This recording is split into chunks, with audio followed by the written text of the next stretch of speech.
اعوذ باللہ من الشیطان الرجیم بسم اللہ الرحمن الرحیم رب اشرح لی صدری ویسر لی امری واحلل عقدۃ من لسانی یفقہوا قولی۔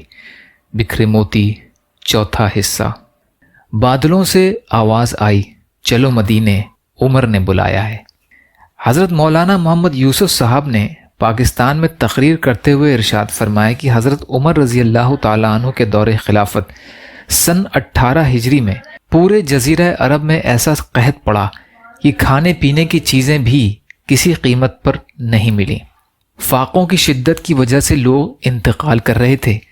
اسی دوران حضرت عمر رضی اللہ تعالیٰ عنہ کو یہ اطلاع ملی کہ مصر کے اندر بے شمار پیداوار ہے۔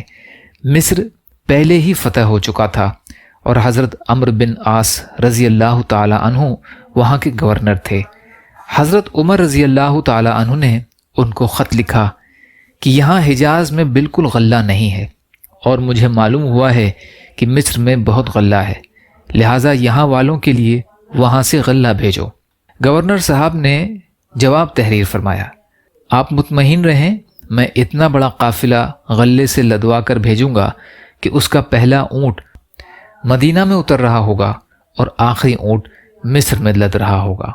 مصر اور حجاز کا 1 مہینہ کا راستہ ہے جو اس زمانے میں اونٹوں کے ذریعے طے کیا جاتا تھا۔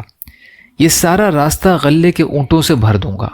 چنانچہ غلہ آیا اور اتنا ہی آیا اور مدینہ پاک میں اور اطراف میں منادی کروا دی گئی کہ جس کا جی چاہے حضرت عمر رضی اللہ تعالیٰ عنہ کے دسترخوان پر کھانا کھائے اور جس کا جی چاہے اپنا راشن اپنے گھر لے جائے۔ چنانچہ ہزار لوگوں نے وہیں دسترخوان پر کھانا کھایا اور بہت سے اپنے گھر لے گئے۔ اس موضوع کا باقی حصہ انشاءاللہ کل کی ریکارڈنگ میں۔ یا اللہ ہم سب کو کہنے سننے سے زیادہ عمل کی توفیق عطا فرما۔ یا اللہ مظلوم فلسطینیوں، کشمیریوں، روہنگیا مسلمان اور مسلمان جہاں بھی پریشان حال ہیں، ظالموں کے ظلم کا شکار ہیں، ان کی بھرپور مدد فرمائیے۔ ہم سب کو اپنی استطاعت کے بقدر اپنا حق ادا کرنے والا بنائیے۔ جو مانگا وہ بھی عطا کر دیجیے، جو مانگنے سے رہ گئے وہ بھی عطا فرمائیے۔ ربنا تقبل منا انک انت السمیع العلیم برحمتک یا ارحم الراحمین۔ لا الہ الا اللہ محمد رسول اللہ۔